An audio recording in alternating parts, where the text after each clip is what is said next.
Salut tout le monde, bienvenue sur la Croisette, la mer, les palmiers, tout y est. Le 70e Festival de Cannes, c'est parti. 4400 journalistes sont accrédités pour l'événement. Du côté des stars, on attend Dustin Hoffman, Marion Cotillard, Jessica Chastain, Gérard Depardieu. Ça promet d'être ultra glamour. Et pour son coup d'envoi, le festival mise sur une spécialiste en la matière, Monica Bellucci. Elle est l'incarnation du charme à l'italienne, plus de 25 ans de carrière, et elle a tout joué, du drame à la comédie. Jusqu'à nouvel ordre, ô César, ce ne sont pas les Romains qui ont construit les pyramides.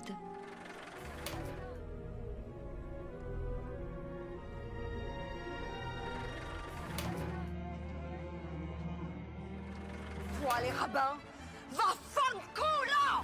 Obviously crazy, Mr. Bond. James Bond. Super production américaine ou film d'auteur, rien ne la déroute au cinéma.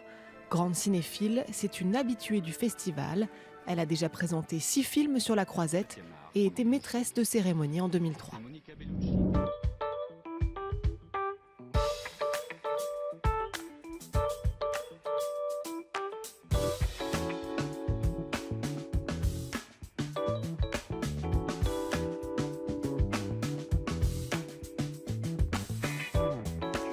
France 24 est à Cannes.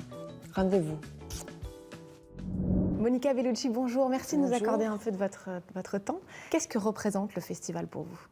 Ça représente un moment de rêve, d'abord. Et Cannes représente un des plus grands festivals au monde qui donne à toutes les voix de pouvoir être écoutées. Du coup, des grands films sont présentés, mais même des films plus intimistes qui, sans Cannes, peut-être n'auraient pas les mêmes parcours. Et ça permet aussi à des réalisateurs comme Ken Loach de prendre une palme d'or, alors avec tous les films qu'il a fait, mais on continue toujours à avoir de la curiosité pour lui, et des jeunes cinéastes comme Xavier Dolan d'exploser. Et puis vous avez un peu tout vécu à Cannes, si je puis dire, des montées et des marches les plus glamour au scandale, comme pour la projection de Irréversible avec cette scène de viol qui a paru très choquante à certains à l'époque, c'était en 2002. Quel est votre souvenir de ce moment-là? Il y a eu une forme de refus, une forme d'amour, et je pense toujours qu'un film, il faut le voir des années après pour avoir vraiment une objectivité par rapport à l'œuvre.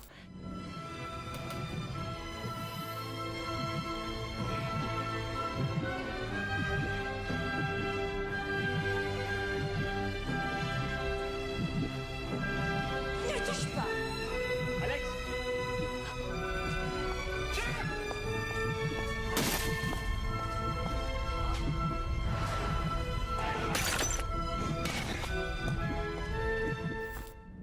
Aujourd'hui, Irréversible, c'est un film culte qu'on étudie dans les universités. Et je ne sais pas combien de livres il y a de cinéma où d'un coup la couverture c'est Irréversible. Et je crois que voilà, il faut attendre des années pour comprendre si un film est important ou pas. Du cinéma d'auteur de Gaspard Noé ou Philippe Garrel à des blockbusters comme James Bond, justement, parlez-nous un peu de cette expérience de James Bond Girl ou plutôt de James Bond Lady, comme vous préférez qu'on vous appelle. Je pense qu'on a beaucoup parlé de ces moments dans James Bond parce que ça représentait vraiment une nouvelle manière peut-être de représenter la femme au cinéma, parce que c'est la première fois qu'on voyait une femme mûre dans les bras de James Bond. Mais je crois que ça correspond à une période différente vraiment de comment on perçoit les femmes à l'écran.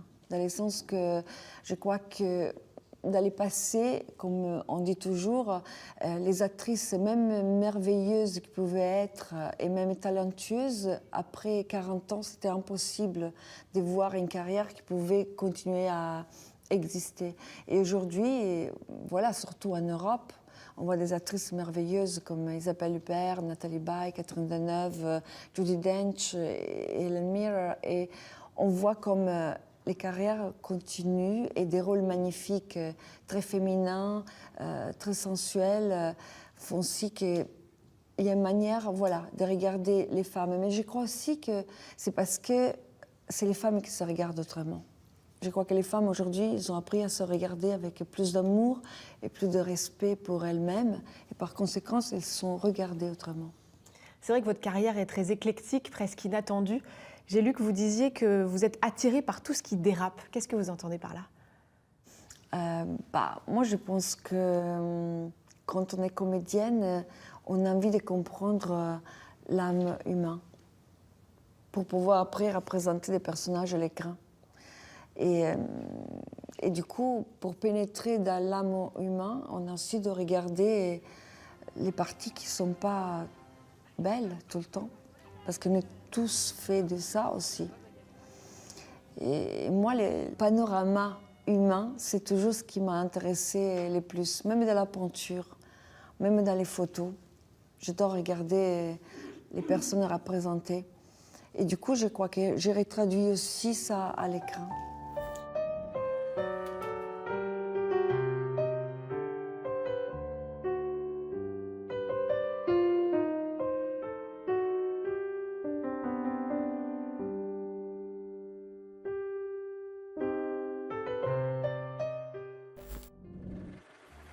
On ne compte plus les qualificatifs pour décrire votre physique, ni vos apparitions dans les classements de magazines des femmes les plus belles au monde. Au fond, est-ce que ça vous flatte ou ça vous agace un peu?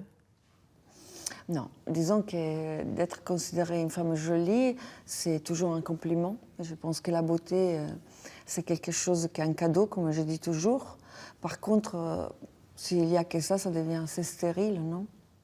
Une très belle carrière ici en France, des films à Hollywood et en parallèle, vous avez réussi à construire une famille, vous avez 2 filles.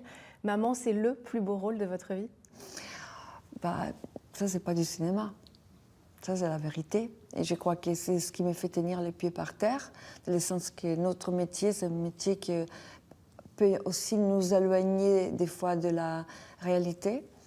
Et ça traduit avec le monde de l'image. Et je crois que le fait d'avoir une réalité qui est bien solide, ça fait si que cette dualité entre réalité et cinéma, ça fait maintenir un équilibre, je crois. Merci beaucoup, Monica Bellucci, et très bon Festival de Cannes.